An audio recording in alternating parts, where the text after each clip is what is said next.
ఊళ్ళో గుడిలో గోదా కళ్యాణం ఎంత కనుల విందుగా జరిగిందో చూసేయండి మరి.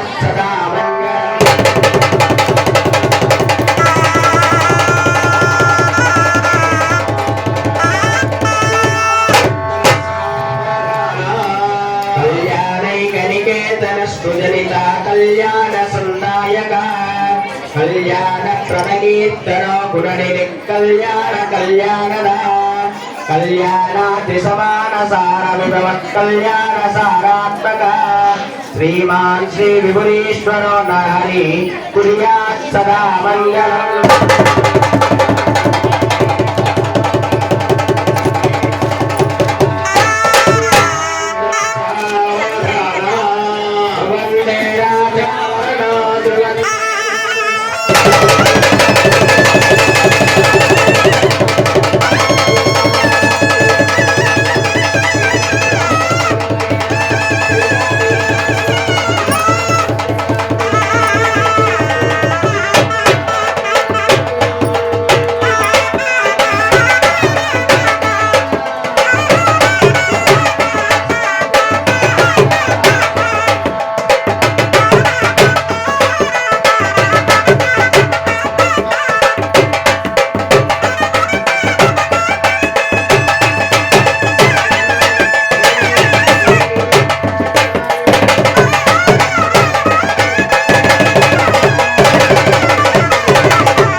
वेदस्पति विशोक कौशिकी गंगा गंडकी गोमती पीडाग्रे वशिष्ठ प्रवाह चित्रुका काश्यप सरयू सरस्वती पापहारी कुशवती कोशोद्धरी फल्गुनी सावित्री नर्मदा त्रयी पुण्यवाहना प्रणीतो नित्य नदी विराजिते अयोध्या मधुरा माया काशी कांची गया द्वारका मधुरा श्रीरंग धर्मपुरी श्रीवेंकटाचल सिंहाचल माधवरंगाचल विजयनगर दिव्यदेशे देव्यालये प्रवृते मत्स्य कूर्मवराला सुल वामन रामत्रय कृष्ण कल्की दशावृते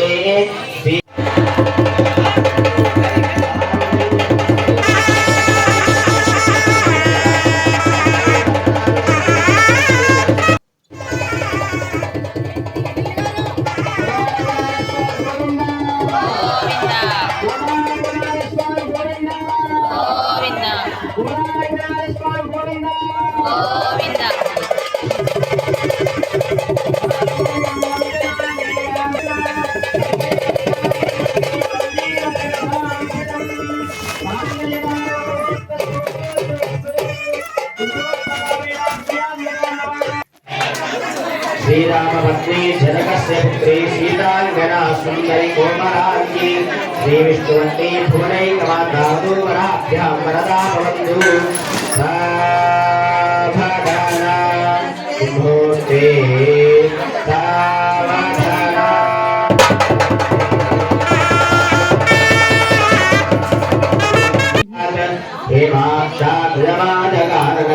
हेमाक्षाद्रमादगानकरेर्योर्मङ्गलामिनिः श्रीमान श्री विभुरीश्वर नरहरि कुर्यात् सदा मंगलम्।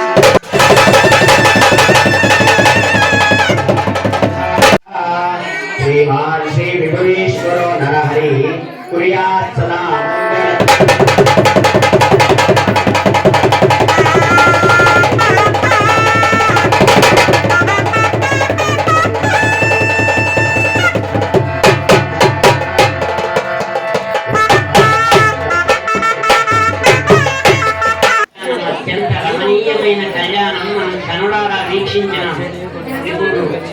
భగవంతుడికి మనకున్న సంబంధం ఎలాంటిది అంటే అది నిత్య సంబంధం అట.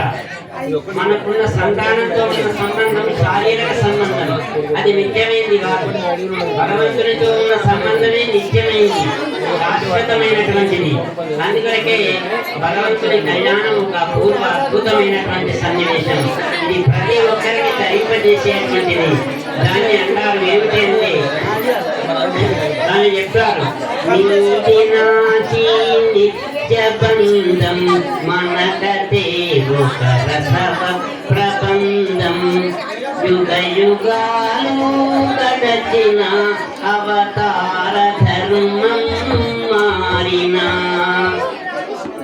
తరగనితిని దివ్య కథైది తరగనితిని దివ్య భావన. భగవంతుడిది మనది జీవునికి దేవునికి నిత్య బంధం అన్నారు, శాశ్వత బంధం. మిగతా ఈ లోకంలోని లౌకికమైన బంధాలు, శారీరక బంధాలన్నీ ఇవి శాశ్వతం కావు, అశాశ్వతమైనటువంటిది. అటువంటి భగవంతుని కళ్యాణం అందుకరికే జగత్ కళ్యాణ కారకం అన్నారు. సమస్తమైన విశ్వ కళ్యాణ కారకం. స్వామి మంగళసూత్రం గడుతూ మనమైతే ఏమంటామంటే మాంగళ్యం తంతునానేన మమ జీవన హేతున అని మనమంటాం. అది లోక రక్షణ హేతున. సమస్త ప్రపంచంలోని ఉపద్రవాలు తొలగి ప్రపంచంలోని సమస్త పీడలు నశించి పవిత్రమైనటువంటి లోకంలో ఒక శాంతి నెలకొనడానికి మరి భగవంతుని కళ్యాణం మనం చేసుకుంటాం. ఆ కళ్యాణం ఎలాంటిది అంటే చెబుతారు. భగవంతుని కళ్యాణం ఎంత గొప్పది, ఇది మన కనులార ప్రత్యక్షంగా దర్శించేటువంటి ఈ కళ్యాణం ఎలాంటిది, వాళ్ళు పోసుకున్న తలంబ్రాలు ఎలాంటివి ఇక్కడ చెప్తున్నాడు.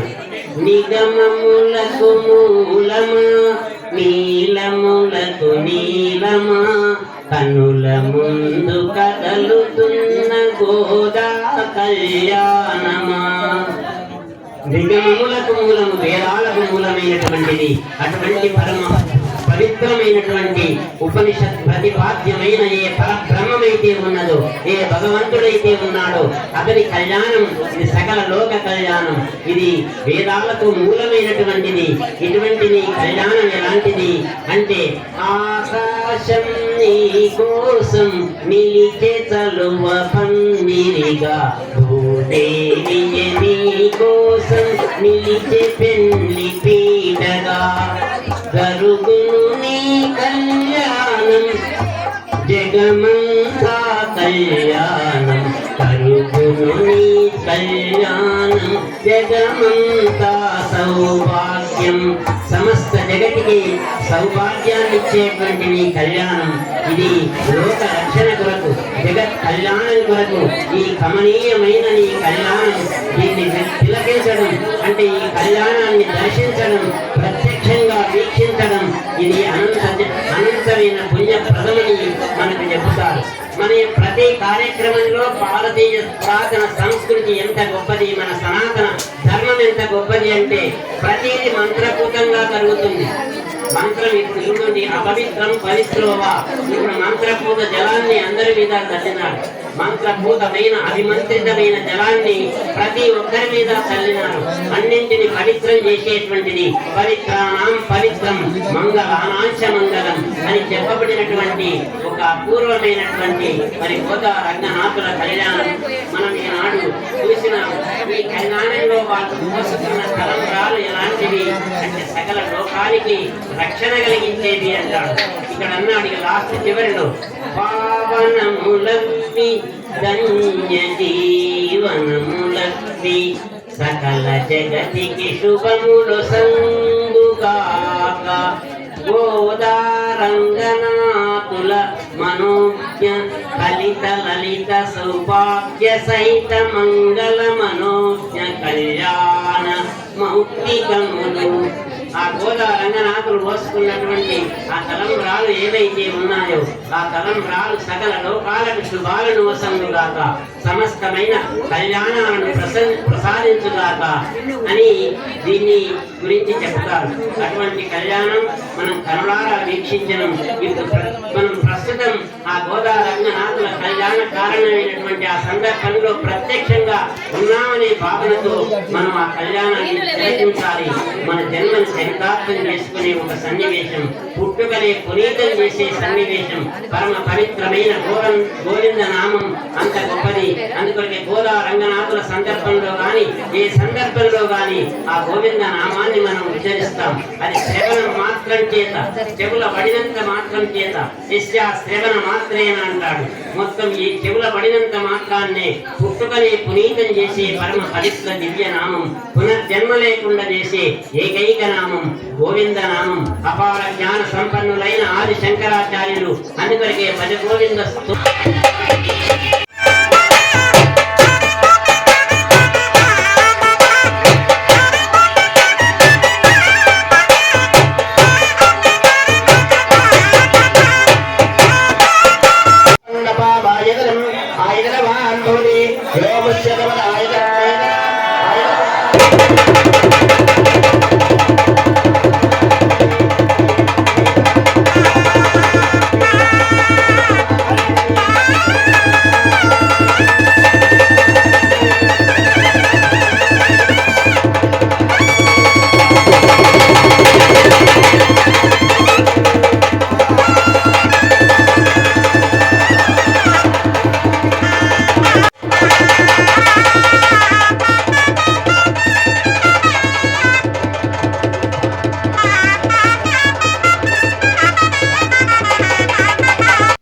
గోదా కళ్యాణం పూర్తి అయిపోయిన తర్వాత గుడికి వచ్చిన భక్తులందరికీ భోజనాలు కూడా గుళ్ళోనే ఏర్పాటు చేశారు.